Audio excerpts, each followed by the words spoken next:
Hi, everyone, and welcome back to the Faster Way podcast. I am here with Belinda Ruiz, who is a licensed family nurse practitioner, and I'm going to tell you how I met Belinda, and then we're going to do a deep dive on all things immunity and boosting your immune system through this season. So you might be able to tell in my voice, I am a little bit under the weather right now, and the way that I met Belinda is I had posted on Instagram regarding my current struggle with immune system and germs. The kiddos have been sick. I have been sick, gosh, probably since November. I mean, it's just been going around in circles at the Tress house. And Belinda saw that I was getting a vitamin drip and actually reached out to the company who does my vitamin drips. And she's like, I follow Amanda. I do have some tips for her and I'm local. Would you pass them on? And she had so many thoughtful tips for me in order to boost my immune system. And I was like, oh my gosh, who is this person? Messaged her on Instagram, and I'm like, that was so kind and thoughtful. I would love to have you in the office to share some tips with our entire Faster Way community. So thank you, Belinda, so much for being here. You're so welcome, and thank you for having me here. You're welcome. So first, tell me a little bit about your background, where you came from, why you stepped into the wellness industry, and then we're going to dive into a conversation about boosting the immune system. Absolutely. So I started this journey probably in 2013. My mom had died from cancer, and I was like shut down, tired, overtraining, under eating, and all the other things. So I went into NP school in 2015, and I was like, okay, this is what I'm going to do. I want to heal from a root cause because everybody tells you you're fine, and you just don't feel good. So fast forward 2017, I was in a primary care functional medicine office, and I was starting to get burned out in that realm of like seeing patient after patient because we're still taking insurance. And I was like, okay, I need to focus on my health. I ended up getting the virus in 2020, and I was like, okay, I need to shift things a little bit. So this past year I opened up Be Holistic Health, and I was like, okay, like I'm going to treat patients from an evidence-based background, but then also giving them my all as far as treatment and teams and really finding the root cause of their health, because I'm tired of hearing people say, I don't know what's wrong with me. I'm fine from everybody else's perspective, but I don't feel good.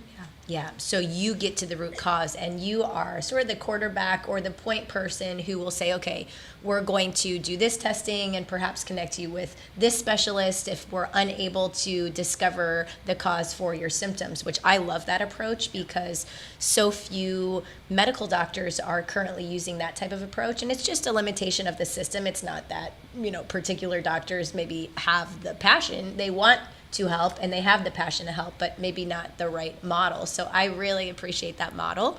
Let's talk about the germs. So I have a theory, but you tell me what you think. I have a theory that germs in 2023, germs this winter are more potent than they have been for the past several seasons. Now, that being said, I do have 5 children, and I am always kissing on the baby and snuggling with the 2-year-old and Yes. Doing all kinds of things with all the kids. And so I'm consistently around germs, so it's kind of a double whammy. But Yeah. What are you seeing and experiencing in the winter of 2023? Are we experiencing more viruses than ever before? Are they more potent? What would you say?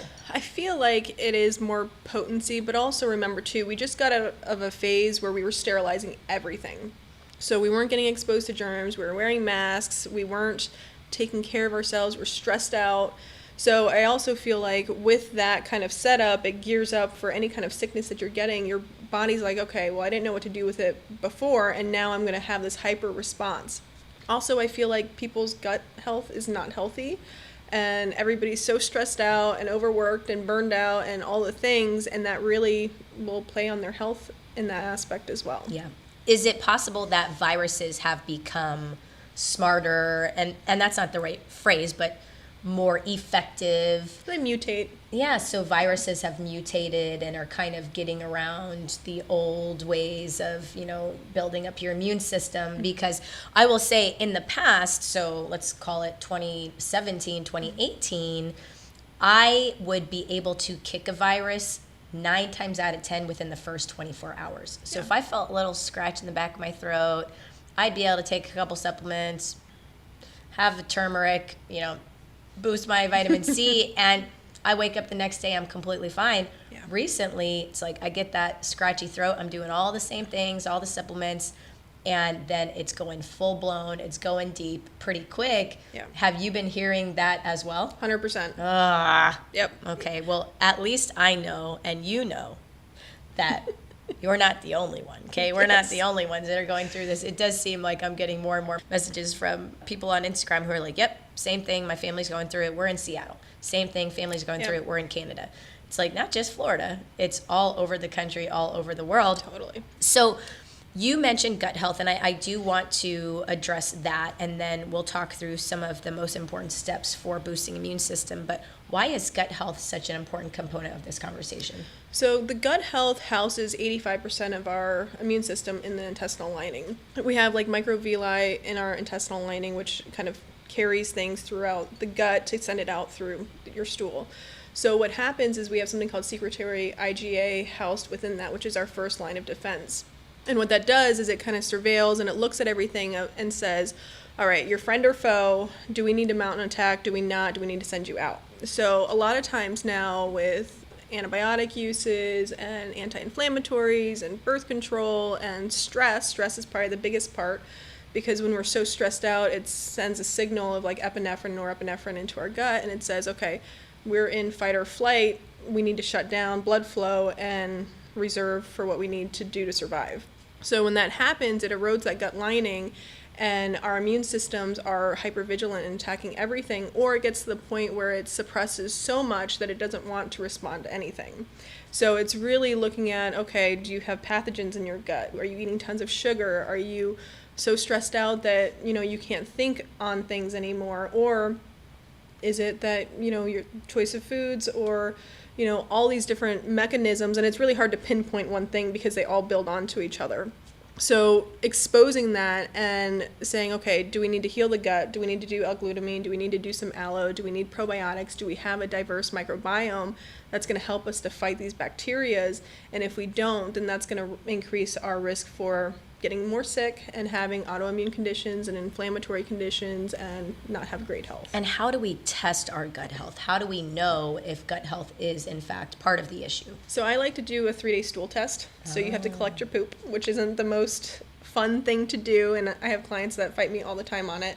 But I'm like, do the 3 days. You can do 1 day, but I like to see over a period of time what it looks like, so that way we can test it. They can see how much good bacteria you have, how much bad bacteria you have, how many, do you have parasites, which can be really inflammatory? Do you have pathogenic gut bacteria that is just creating havoc and creating bloating and all those things too? But with that caveat, another big thing that I look at is eating hygiene, because if we're stressed out and we're inhaling, our food really quickly, we're drinking massive amounts of water with our foods, our stomach acid is going to be diluted, the hydrochloric acid, and we're not going to digest that food. It basically sits in your stomach and rots there. So you have more predisposing factors to having bad bacteria in the gut as well. Interesting. Okay, so the test would be a 3-day stool test. Yes. And when you say look at it, you mean you're not looking at it. Not me. You're literally sending it to a lab and they're like testing it. Okay, just to clarify that, because I'm like, yeah, when you say see the stool, what do you mean by that? Okay, yeah, and honestly, we'll get through this conversation, then we're gonna have a side conversation. I should probably just go ahead and do that.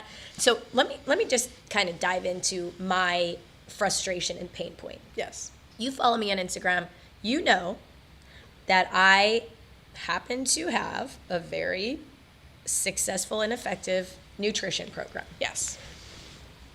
I feel that my nutrition is on point. Yep. I give myself also time to heal because I practice intermittent fasting, typically a 16-8 protocol. Here's some of the things I'm doing. Gluten-free, dairy-free. I'm eliminating inflammation in my diet. We do have a treat on Saturday after leg day. That's a non-negotiable for me. I'm not willing to take that out. I didn't want to talk about that. So. Yeah. I eat very well. I have a lot of berries, a lot of antioxidants. I drink water. I'm drinking bone broth right now as we sit here. I do have 1 cup of coffee a day. You and I both have 7-month-olds. I'm not sure if you drink coffee, but man. I do. I got back on it because I've been tired. Girl, Yeah. my baby still does not sleep through the night, so Same. it is like 1 cup of coffee in the morning. So I feel like I'm doing a lot of things right. I'm also supplementing with vitamin D. I'm supplementing with vitamin C. I'm doing regular IV drips. I'm going to get more consistent with those. I'm taking a probiotic, so it's frustrating when you feel like you're doing all of the right things, Right. but yet you're still getting sick consistently. So for me in particular, do you think it's like, okay, we got to look at the gut health? Like it is. I mean, it's time to do that. And then what are some of the other things that you're like, Amanda, you are doing things right. And everyone on this Fastway podcast listening, if you're a Fastway client, I know what you're eating. I write your meal plan. I know the workouts you're doing. We're doing high intensity interval training, 30 to maybe 60 minutes a week. But other than that, we're doing active recovery workouts and strength. We're not doing long form cardio. We're not, adding a lot of extra stress to our bodies that way. So like, what can you tell me and our listeners who are like in this same boat? Sick 3 times already this year. I mean, Come on. That's ridiculous. So it's the gut health. It's that type of testing. But what else do we need to be looking for and doing? So the other thing that I really hone in on is stress in people's lives. Like you have an enormous amount of stress running a massive company, and you care about your employees and your people that you're helping. So that puts another layer on things, and we can't run from stress. I mean, it is what it is. The question is what is your perception? What can we draw out? What can we kind of start tweaking perceptions on? And that's a lot of things that I really start to expose, because if we don't do that, we're constantly in the same rat race in the same mindset, in the same mind frame. But with that, and the reason I talk about the stress component is because when we're stressed out and we are in fight or flight mode, our body doesn't want to rest, it doesn't want to digest, it doesn't want to procreate, it wants to run, hide, and fight. So those are the cruxes of that. And then when that happens, our digestion shunts off. Like it doesn't want to do anything. You either get diarrhea or you get constipated, because your body's like, okay, either hold it in or we need to release it, so that way we can go be safe somewhere and not have to stop to poop, basically. So when that happens, I'm also looking at, like, when you sit down to eat, are you like running around and then sitting down to eat, scarfing it down, drinking tons of water, and then going about your day? Because when that happens, it doesn't signal the different enzymes that we need to break down the food. It doesn't signal the hydrochloric acid in the stomach to break down, or to secrete to break down the food. And when we don't have enough good stomach acid in there, it doesn't pull apart those minerals and kill those microbes, essentially. Interesting. Okay, that is something I've never really heard, and definitely something that I need to work on. I'm constantly running from thing to thing. At the office, I just had 3 meat sticks ran in here for this interview, and then I'm going to run out, eat for 3 minutes, and move on to my next thing. So even at home with the kids, especially right after having a baby, it's like the minute I want to eat and the minute I plate my food, the baby 100%. is hungry. Yep. All of a sudden he's hungry. I'm like, what is it about the signal of I'm going to take a single bite of food that you decide you need to breastfeed? And so that's for sure something that I need to work on. I also appreciate the fact that you said everyone's, we have stress, but it's a perception of the stress and becoming more stress effective, and the stress modification piece I think is so key.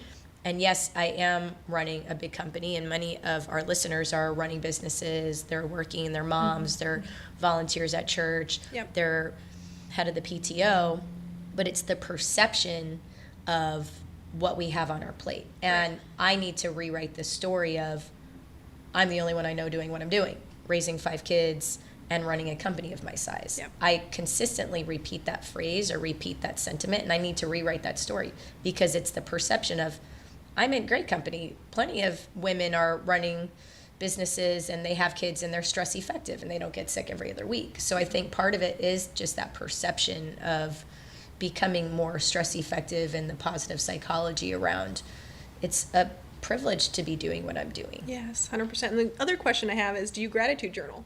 Do you wake up every morning and say the 10 things that you're grateful for and really hone that messaging in to start that day and a day of joy and happiness and love? Because a lot of times we're like, oh no, like I gotta wake up, I gotta take the kids, I gotta do this, and then you're so frazzled that the day gets by and you're like, oh my gosh. And I'm guilty of it. Like I do it every once in a while and I'm like, okay, I need to slow down.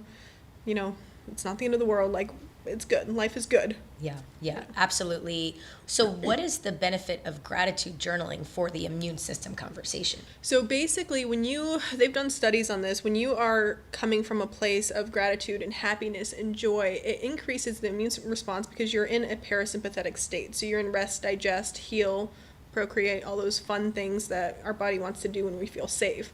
When we wake up in a state of being negative and just ruminating and mad and angry, it puts us in a state of sympathetic overdrive, so that fight or flight. So it perpetuates that gut flora, that gut health, that immunity standpoint, and our body's like, okay, I'm not safe. And short term, your immune system is great, but then over time with chronic stress and secretion of cortisol, it will lower your immune system. I heard on a podcast recently that the feeling of awe will positively impact immune system as well. So if you consistently have this feeling of awe, wow, it's so amazing that this person decided to be kind to me today and pay it forward. Wow, it's incredible to me that God created the galaxies or the stars, and just like having this feeling of awe is really positive as well. So I absolutely need to start my day with gratitude or with awe and positivity instead of my current cash flow analysis,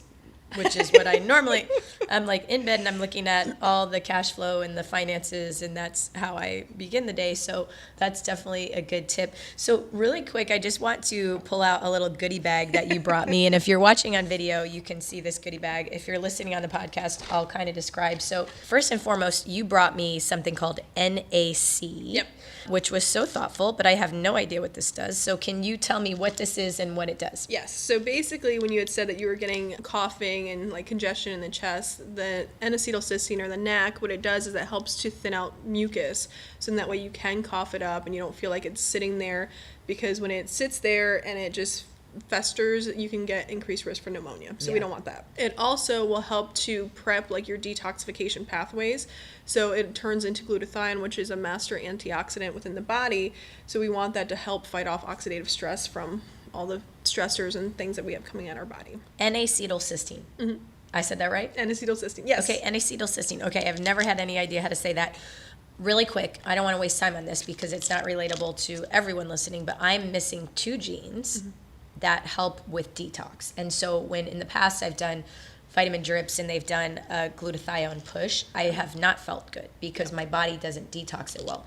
But you're saying that I still need to create glutathione, and I need to naturally support the systems that would create glutathione for the support of detoxification. Correct. Okay, got it. We'll talk more about that later because I'm curious to know which gene specifically that it is and expand upon it. Okay, you also brought me some sore throat relief, red, dry, and sore throat, hoarseness, throat calm, melt away tablets. Where do you get this? So it's boron. Boron homeopathy is phenomenal. That was like my go-to pregnant and breastfeeding because, we can't take a lot of things, but it does help. You can get it from Trader Joe's, you can get it from Sprouts, Target, Amazon, all the places, but it's increased dosing to help your body kick it a little bit quicker.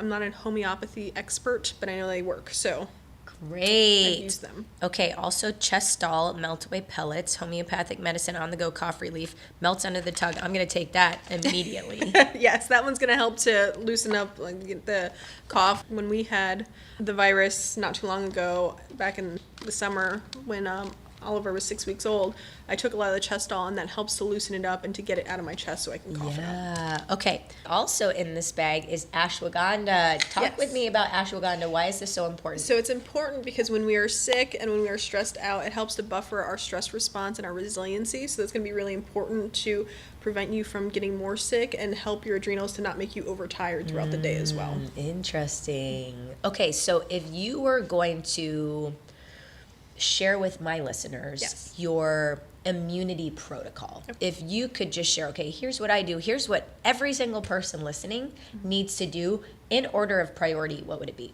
Okay, so I would start with, so first, stress resiliency. What is your stressors in your life? What can you do to manage them?